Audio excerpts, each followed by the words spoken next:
एक ऐसा सच है जो अगर पूरा हो जाता तो आज भारत पाकिस्तान इन दोनों के नक्शे ही अलग अलग होते। आज अमृतसर पाकिस्तान में होता। सोचिए, गोल्डन टेम्पल के दर्शन के लिए आपको पाकिस्तान की इजाजत लेनी पड़ती, वहीं लाहौर की गलियों में हिंदुस्तानी घुमा करते। लाहौर शायद भारत की झोली में आता। इतना ही नहीं, पंजाब के कई इंपॉर्टेंट शहर जैसे फिरोजपुर और गुरदासपुर भी पाकिस्तान में चले जाते, लेकिन ऐसा हो नहीं सका। आज के इस वीडियो में यही सच हम आपको बताएंगे।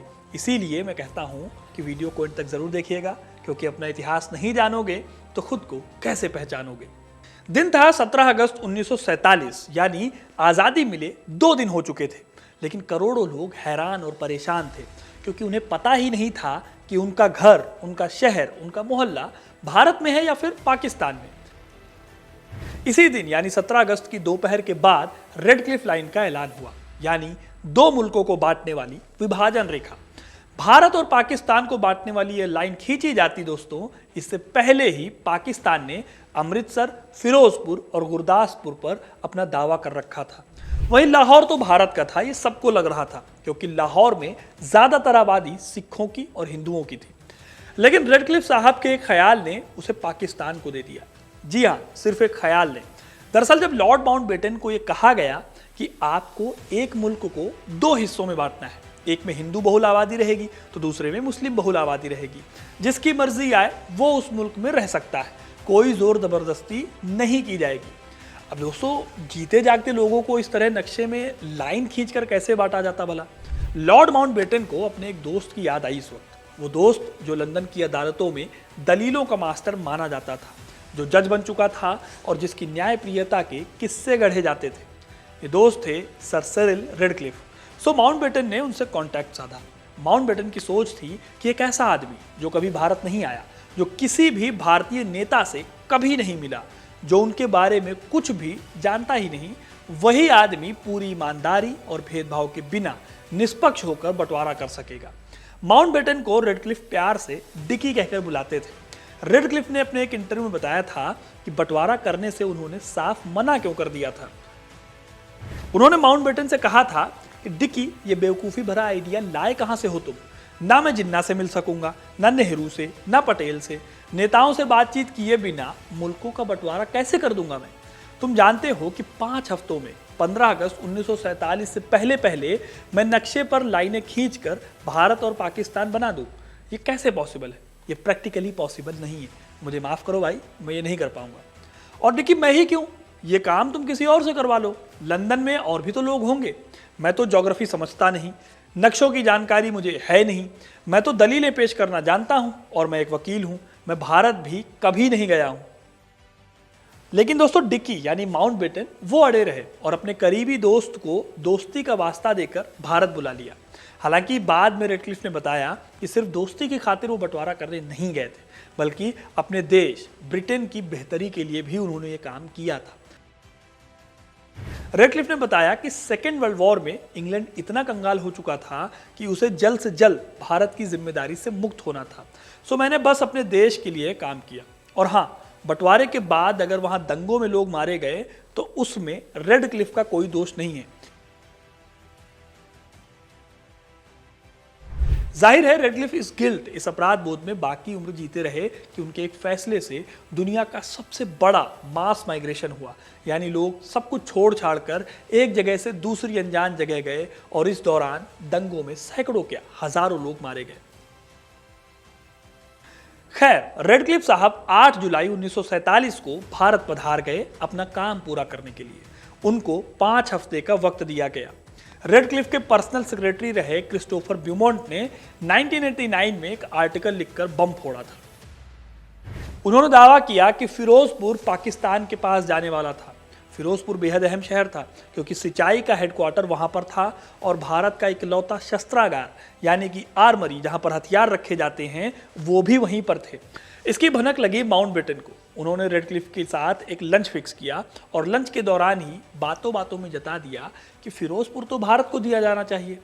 अब जब लंच खत्म हुआ और रेडक्लिफ को लगा कि वायसराय की बातों में दम है, तो शाम होते होते रेडक्लिफ ने अपना फैसला बदल लिया और संदेश भिजवा दिया कि फिरोजपुर भारत के हिस्से में आएगा। वैसे दोस्तों हिस्टोरिकली फैक्ट के तौर पर माउंटबेटन और रेडक्लिफ के इस लंच का कोई जिक्र कहीं पर भी नहीं मिलता, लेकिन एक तिजोरी में कैद एक नक्शा इस बात की गवाही जरूर देता है। दरअसल रेडक्लिफ ने 8 अगस्त 1947 को पंजाब के आखिरी गवर्नर सर इवॉन जेनकिंस को एक नक्शा भेजा था। 1948 में जेनकिंस की तिजोरी जब खोली गई तो उसमें यह नक्शा मिला। इस नक्शे में फिरोजपुर को पाकिस्तान में दिखाया गया था, यानी कि फिरोजपुर सच में पाकिस्तान में जाने वाला था। इतना ही नहीं दोस्तों, इतिहास बताता है कि पाकिस्तान की नज़र पंजाब के एक बहुत बड़े हिस्से पर थी।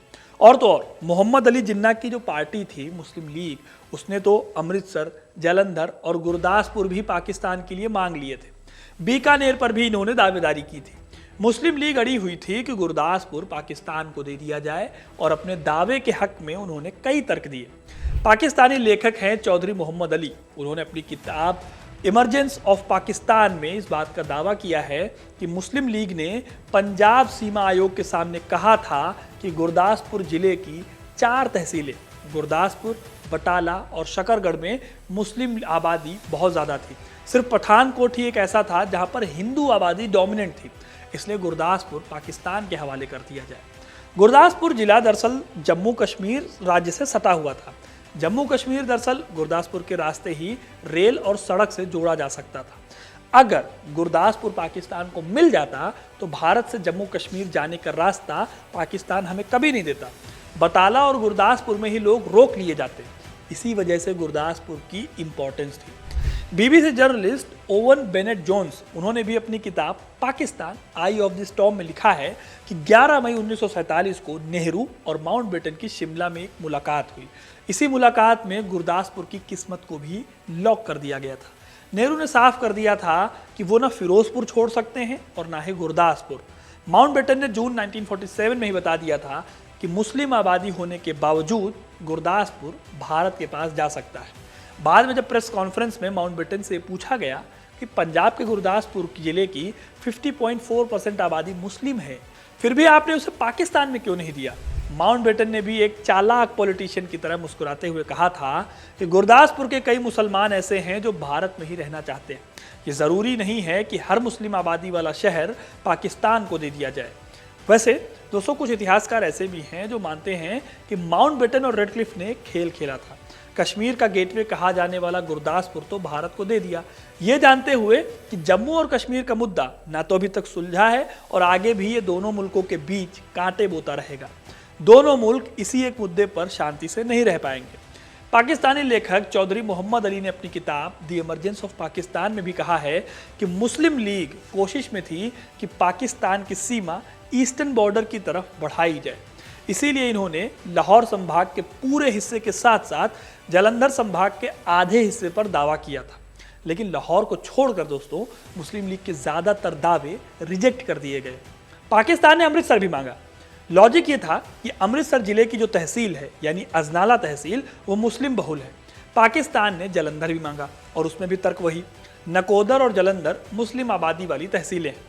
लेकिन रेडक्लिफ ने अमृतसर, जालंधर दोनों ही भारत को दे दिए और तो और लाहौर भी भारत को दे दिया गया था। जी हाँ, चौंकाने वाली खबर तो उस वक्त यही थी, लाहौर भारत के खाते में जाने वाला था। एक सीनियर जर्नलिस्ट हैं कुलदीप नैयर, उन्होंने अपनी किताब scoop inside stories from the partition to the present में लाहौर कांड का जिक्र किया है। कुलदीप नैयर लिखते हैं, मैं सिरिल रेडक्लिफ से मिला था 1971 में। मैंने जब उनसे पूछा कि सर आपने बंटवारा किया कैसे, तो उन्होंने बताया कि सच बताऊं मुझे खुद नहीं पता था कि कैसे करना है, क्योंकि इससे पहले मैंने कभी भी नक्शे पर 2 मुल्क नहीं बांटे थे। जो जानकारी उस वक्त मौजूद थी उनके आधार पर ही हम नक्शे पर लकीर खींच रहे थे। लाहौर तो मैंने भारत को लगभग दे ही दिया था। फिर मुझे कुछ एहसास हुआ कि पाकिस्तान के पास तो कोई भी बड़ा शहर है ही नहीं। कलकत्ता मैं पहले ही भारत को देने को तय कर चुका हूँ। लाहौर में हिंदू और सिखों की अच्छी खासी आबादी थी, वहाँ उनके कारोबार थे, दुकानें थी, संपत्तियाँ थी, लेकिन मेरे पास कोई ऑप्शन नहीं था। मुझे पाकिस्तान को एक बड़ा शहर देना ही था, तो मैंने लाहौर उन्हें ही दे दिया। तो दोस्तों ये थी कहानी लाहौर के भारत में शामिल होते होते रह जाने की, और ये कहानी इस बात की भी कि अमृतसर, जालंधर, गुरदासपुर और फिरोजपुर पाकिस्तान में जाते जाते कैसे रह गया। तो ये कहानी आपको कैसी लगी कमेंट करके ज़रूर बताइएगा। वीडियो को लाइक और शेयर करना ना भूलिए और ऐसी इंटरेस्टिंग कहानियों के लिए, इतिहास से जुड़े रहने के लिए हिस्ट्री कनेक्ट को सब्सक्राइब जरूर करें। धन्यवाद।